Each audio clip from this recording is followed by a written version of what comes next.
Ha! Now I see all of y'all looking all sad and everything right now. And I bet you're thinking, you know what? What's going to happen with my Cowboys?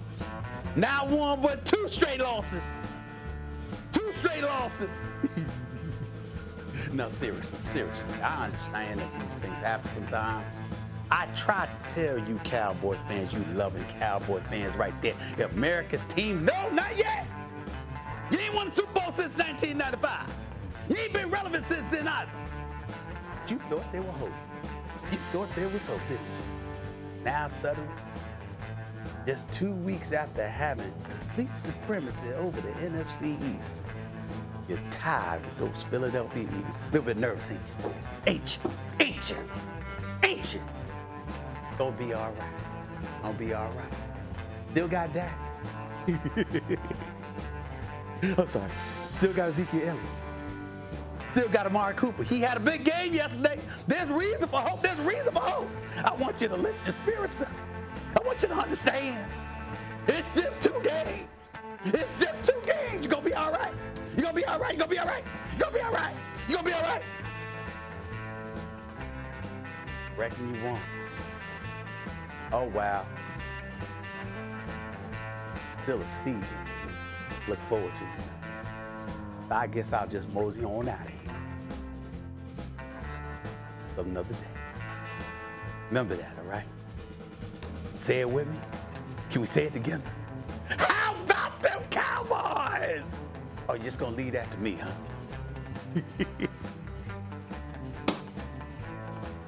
First take. Now. What was the headline from yesterday? Was it the Packers win or that the Cowboys were exposed? Believe it or not, normally I would sit up there and I'd tell you that it was the Cowboys being exposed, obviously, because they lost the 2nd game in a row.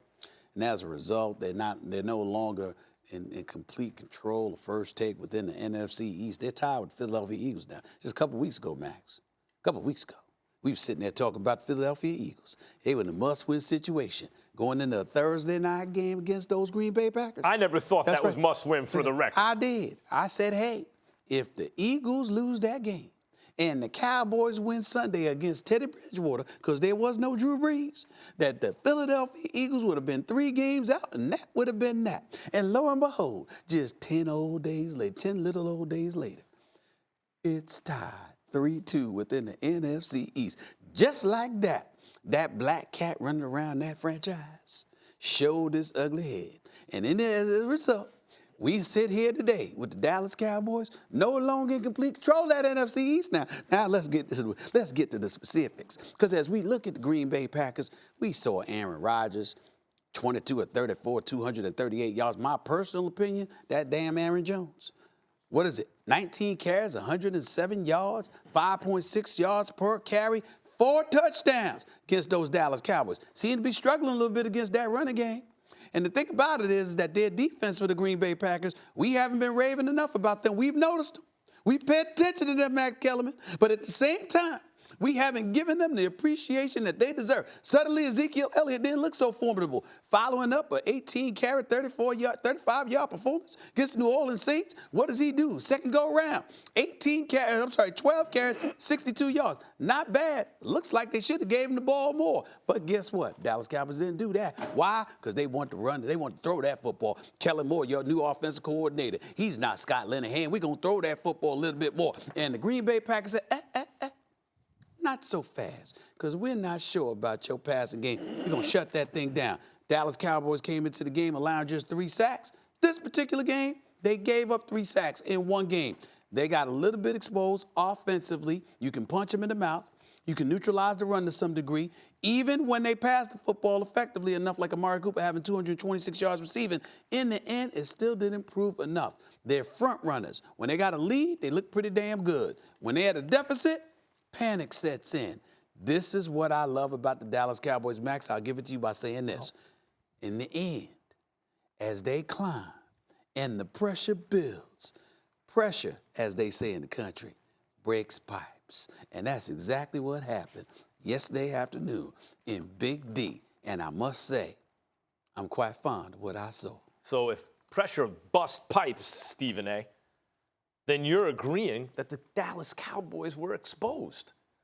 Look, I hope this isn't Green Bay firing on all cylinders yet. It'd be great if it's not, right? Then we got a real challenger to win a title.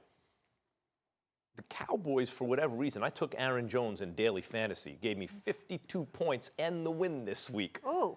And that's Good call partly by because, you. as Matthew Berry pointed out, by the way, the Dallas Cowboys, for some reason, and I don't know why, when you look at that linebacking core who did not look good, those guys did not look good yesterday, they have a problem covering running backs who can catch passes. And that's an issue because, I don't know, that's the entire league now. Anytime you have a real good running game, you're not just talking about a running back like Adrian Peterson, not pitched that high, but a guy who's just going to run the ball. You're talking about a guy who can catch passes out of the backfield.